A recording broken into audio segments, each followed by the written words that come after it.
The most documented terrorist event in all of history is what happened on October 7th. Hamas themselves, the terrorists themselves, documented so thoroughly what they had, the horrors that they perpetrated. It's unbelievable. And yet we find people who will blatantly deny what they did. It's Israeli propaganda. These are the lies of the Arab world. If you remember from Six-Day War, while Israel was entirely destroying Egypt's army, entirely just completely decimating their army, they were getting onto their radios and saying, we are winning the war, we are winning the war. They lie straight up, straight out. That's what you're going to see in this ridiculous conversation, but we need to be aware of this because there are people who believe these liars because they hear it enough times.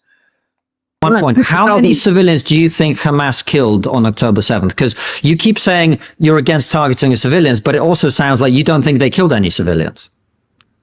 I haven't seen convincing evidence that they have. I think the majority of the civilian deaths were from friendly fire. So how many would you say that they did kill Hamas? I would love to see an official investigation into this, but it's very telling that Israel won't have an investigation into this. But how many would you say that they've killed? I mean, it's a simple question. I don't know. I don't know. I haven't done an investigation, but I'd like to see one. I think it's very telling that they won't do one. No, but that's not answering my question, right? That girl whose dead body we saw being driven off in the back of a truck, was she killed by Israeli forces? No. So that's one. That's one that we can say was definitely killed by Hamas, okay? Yeah. Right. How many more do you think were probably killed by Hamas? I'm telling you, I don't know. I could make up a number. Is it 10? Is it 100? Is it 1,000? How many? I don't know. I'd like to see an investigation into this. But you know what I do know? But you're absolutely certain about Hamas figures about how many Palestinians have been killed, right?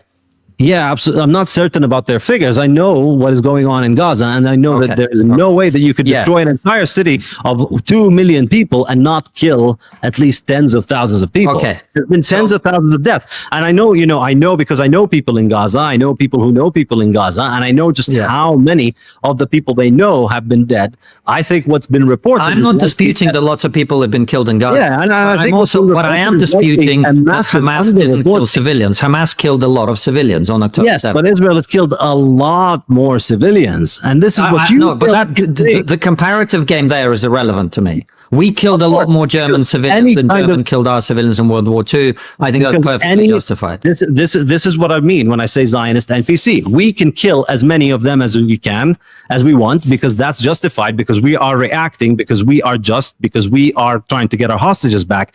Nothing they do is justified.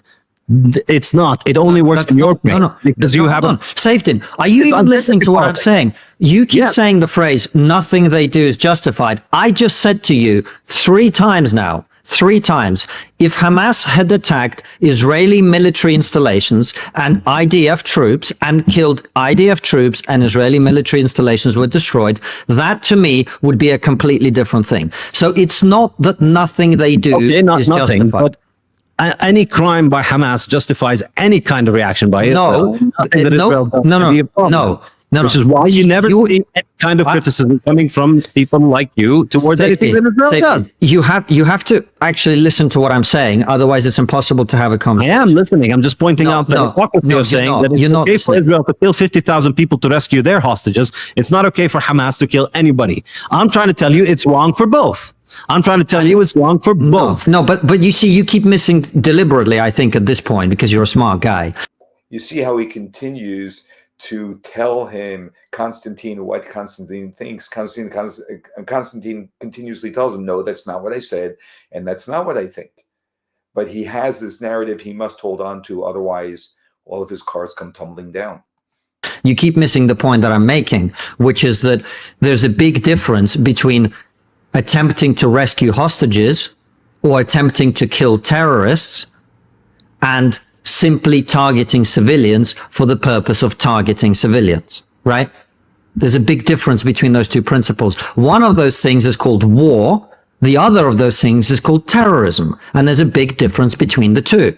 Strapping a bomb to your chest and getting on a bus is very different to going to war and attempting to rescue hostages in the process of which civilians get killed. They're different activities entirely. There's a different moral calculus and it works entirely differently. That's the difference. I see. So you're not a fan of terrorism and you think terrorism is not justifiable. You don't think targeting civilians is justifiable. Correct. And does that include Palestinian civilians?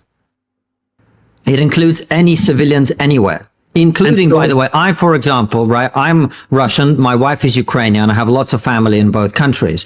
I have been very outspokenly pro-Ukrainian throughout the entire conflict.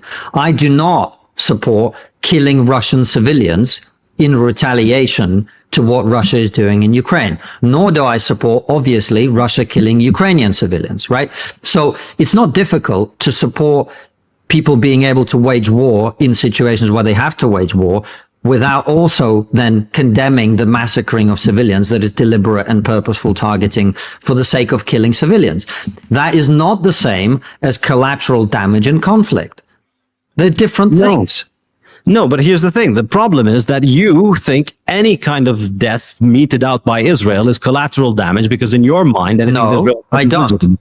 I don't think that. Yes, which is why you don't see when Israel goes and murders Palestinians, when an Israeli terrorist goes into a Palestinian village and shoots people, as happens every day these days in the West Bank, every single day, pogroms of settlers surrounded by soldiers protecting them, going into Palestinian villages, burning people's homes, burning their cars, shooting people. This happens every day. You don't say anything about it. You don't condemn it. You don't think it's a problem. You don't if you want me to condemn it, I will happily look. I don't want you to condemn it. I don't want you to let me respond. You've got to let me respond. Right? You made the point. You've got to let me respond. So, as I said to you, I don't talk about this issue publicly because it's not an area of expertise of mine.